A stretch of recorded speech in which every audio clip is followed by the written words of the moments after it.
نحمده ونصلي على رسوله الكريم وما بعد. أعوذ بالله من الشيطان الرجيم. بسم الله الرحمن الرحيم.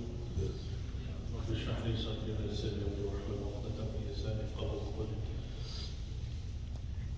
Continuing with last week's subject, and that was in regards to Shirk al-Khafi, the hidden shirk, and performing deeds with ulterior motives, performing good deeds, righteous deeds, and seeking reward from other than Allah subhanahu wa ta'ala. May Allah subhanahu wa ta'ala protect one and all of our deeds, all of our intentions, so it should be sincerely for the sake of Allah subhanahu wa ta'ala. But it does so happen that these ulterior motives, Shaitan allows for them to creep into our deeds and corrupt our deeds. So again, we make dua to Allah subhanahu wa ta'ala that may Allah subhanahu wa ta'ala allow for all of our intentions to be sincere for the sake of Allah subhanahu wa ta'ala alone. So that hadith, that subject matter, inshallah, we'll continue with today. And on Yawm al-Qiyamah, the hadith mentions three individuals to be thrown first into the hellfire. Three individuals, we might have heard this hadith repeatedly, but again, a reminder is beneficial for the believer.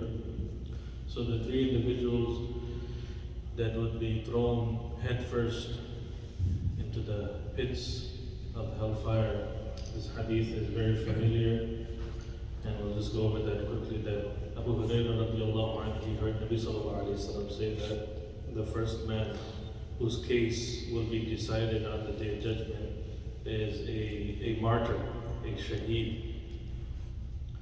And he will be brought forth before Allah subhanahu wa ta'ala. And this martyr, he will be reminded regarding his blessings in this world. And that individual will acknowledge the favors upon him in this world by Allah subhanahu wa ta'ala. And Allah subhanahu wa ta'ala will question him that, what did you do in response to those blessings?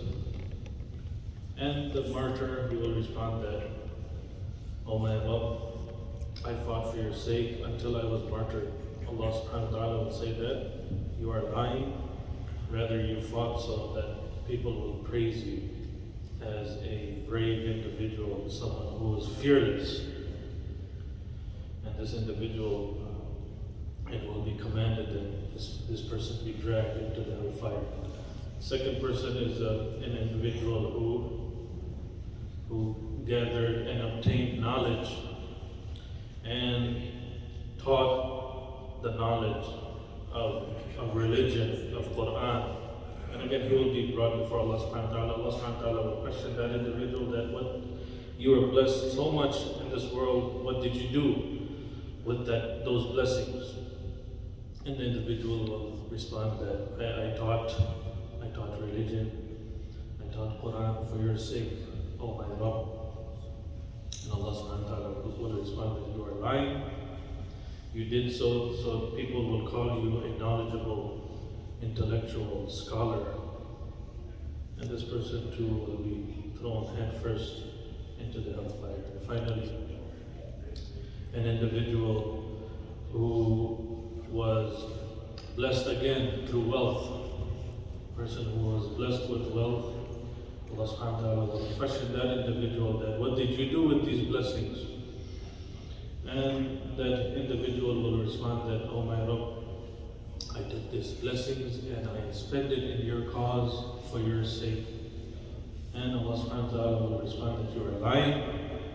Rather, you spent so that people will call you a generous, a charitable individual. So this is that very familiar hadith in which it gives us three individuals in the hereafter. And again, it goes very deep into reminding us regarding our intentions and especially our deeds. We should be especially careful when performing them, that our intentions are not corrupted, our intentions are sincere and only specifically for Allah subhanahu wa ta'ala. So in the absence of sincerity, here these three examples, in the absence of sincerity, even the most virtuous deeds are eligible for punishment when the sincerity and ikhlas is absent. And finally, we'll look at another hadith that in this day and age, becoming popular and becoming a familiar name recognition is something that many people seek. And at times, people don't seek it, but Allah subhanahu wa ta'ala grants them a type of popularity, name recognition. People get to know an individual. So this hadith fits here as well, because sometimes a person might not be seeking name and fame. It just so happens that Allah subhanahu wa ta'ala blesses someone with that blessing. At times, people might even call it a curse. That, I don't want to be known. If we look at that famous individual during the era of Nabi sallallahu alaihi wasallam, the individual, he sacrificed becoming a companion. He was living in the era of Nabi sallallahu alaihi wasallam, but he sacrificed it so that he can remain in the service of his mother. And Nabi sallallahu alaihi wasallam informed his companions that there is such and such individual. He is from the Yemen region, and if you ever see him in the future, give him my salam and request him to make dua, because Nabi sallallahu alaihi wasallam prophesied that he was a mustajab al-dua. His du'as are accepted. And years later, Sayyidina Abu Bakr, Sayyidina Umar radiallahu anhu, he specifically sought him out and always looked for him. Anyone know his name? Uwais al-Qarni. So Uwais al-Qarni was from the Yemen region, and when he finally arrived in Mecca, the group from Yemen, they were coming for the performance of the pilgrimage Hajj, and everyone was meeting and greeting. And Umar radiallahu anhu, after long seeking him out, Uwais al-Qarni, finally he found Uwais al-Qarni tending to the animals, tying the animals up, making sure the animals, the camels, the horses, they had water to drink. So basically he was a nobody.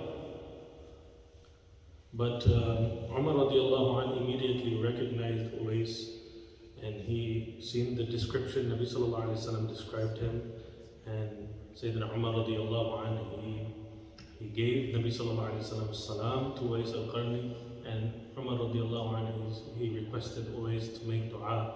And then what happens immediately, he becomes now famous, and everyone gets to know Uwais. And what did Uwais? He truly taught us a lesson. After that year, he went, what we call in modern day terms, MIA. He went completely missing. He didn't want the name and fame. He just wanted to remain as a nobody. And what is that hadith that teaches us this very practice? Kun fi dunya ka'annaka gharib. Stay in this world as though you are someone who is a wayfarer, a strange person, a nobody, or a person who kind of is a nomad and a Bedouin type of, keeps moving around.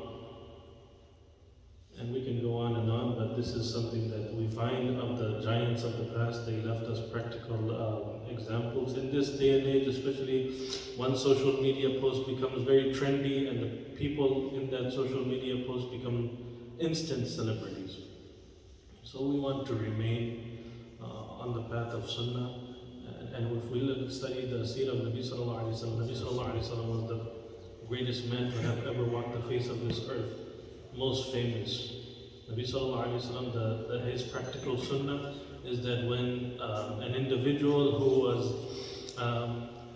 not a regular to the community, would visit Nabi sallallahu alayhi wa sallam and the Sahaba, they would come and they would see the gathering and they would say, which one of you is Muhammad sallallahu alayhi wa sallam? So that is the sunnah of Nabi sallallahu alayhi wa sallam. Remain a nobody, don't seek out name and fame and celebrity. And we constantly make dua to Allah subhanahu wa ta'ala